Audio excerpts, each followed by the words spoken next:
All right, let's dive right into today's explainer, where we are tackling what is basically a ticking time bomb in the financial world.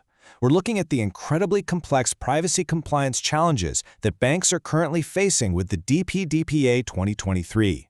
Now, if you think data privacy is, just a tech issue, well, think again. The banking sector is staring down an absolute monumental shift. So today, we're going to break down exactly what this means, why it's so unbelievably complicated, and most importantly, how the industry actually plans to survive it.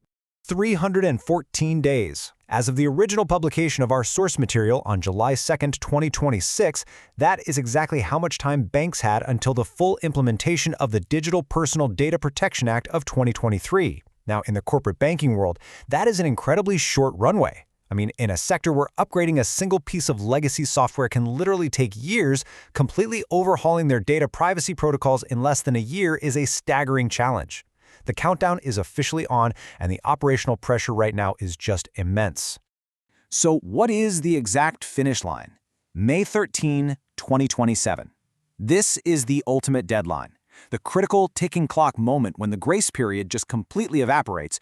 On this exact day, banks are going to transition from, preparing for new regulations to actively facing formal inquiries from the Data Protection Board. It's the exact moment the theoretical becomes a very, very practical reality. Every single bank out there, large and small, has this date circled in bright red on their compliance calendars. Okay, so what actually happens when that May 2027 deadline hits?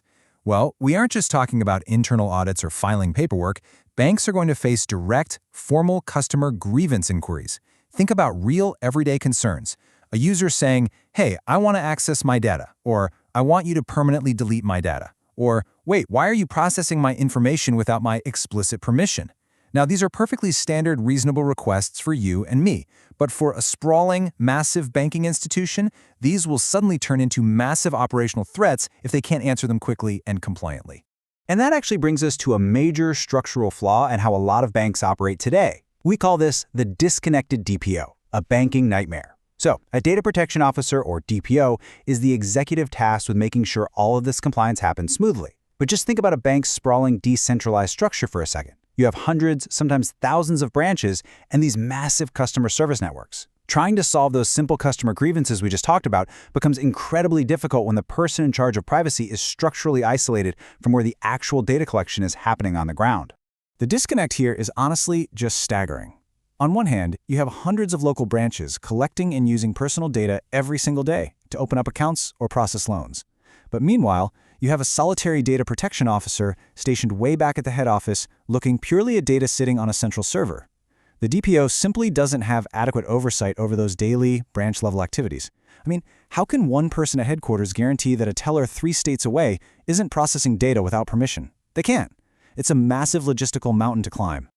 Oh, but wait, it gets even more complex. As if the branch-level disconnect wasn't enough, banks have an increasingly heavy reliance on third-party data processors and AI. Modern banks don't just keep your data locked in a physical vault anymore, right?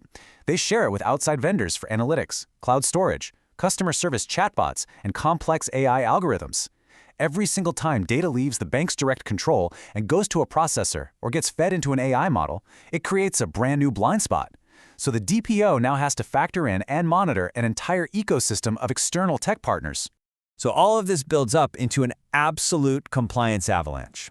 It's a deeply tangled web of overlapping regulations. On top of the new DPDPA, banks already have general exposure to the RTI Act and the POSH Act. Then you've got the Reserve Bank of India, the RBI, with its own stringent regulations on cross-border data transfers, retention limits, and AI usage. And definitely don't forget the Information Technology Act 2000, specifically Section 70, which piles on entirely separate information security obligations. Frankly, you really couldn't blame a compliance officer for feeling totally overwhelmed right now. Juggling the whole shebang simultaneously is incredibly stressful. Our source material captures this burden pretty perfectly. Quote, compliance in a banking environment is complicated and requires special attention. It almost sounds like a bit of an understatement when we look at it now, doesn't it? But it effectively emphasizes the sheer weight of this multi-layered problem. Banks aren't just regular businesses. Most have hundreds of complex processes covering multiple distinct products and services. Standard, one-size-fits-all privacy frameworks just aren't going to cut it here. They need a highly targeted fix. Okay, so how do they actually survive this? Enter the DGPSI. That stands for the Data Governance and Protection Standard of India. This is an umbrella compliance framework developed by the Foundation of Data Protection Professionals in India, or FDPPI.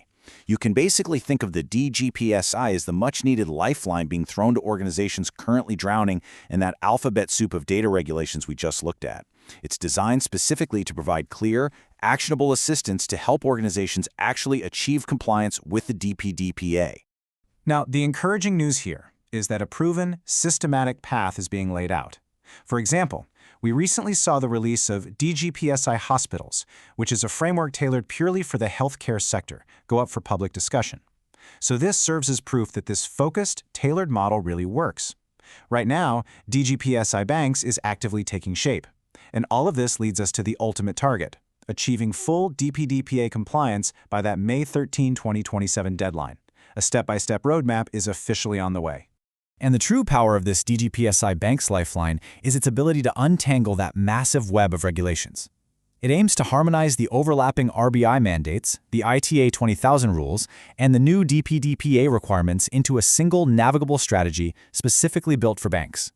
By addressing these unique banking sector concerns head-on, the hope is that banks can use this standard to make substantial, measurable progress in their implementation long before the clock runs out. Which brings us to the ultimate takeaway today. Will your bank be ready by May 2027? It's really easy to look at this explainer as just a lesson in corporate compliance, right? Like a headache reserved for executives sitting in boardrooms. But at the end of the day, those local branches, those central servers, those third-party AI processors, they are holding your personal data, your financial history. This race to May 2027 isn't just about banks avoiding regulatory fines. It's a fundamental test of whether they can actually be trusted to protect you. Definitely something to think about the next time you log into your banking app. Thanks so much for joining me for this explainer, and I'll catch you in the next one.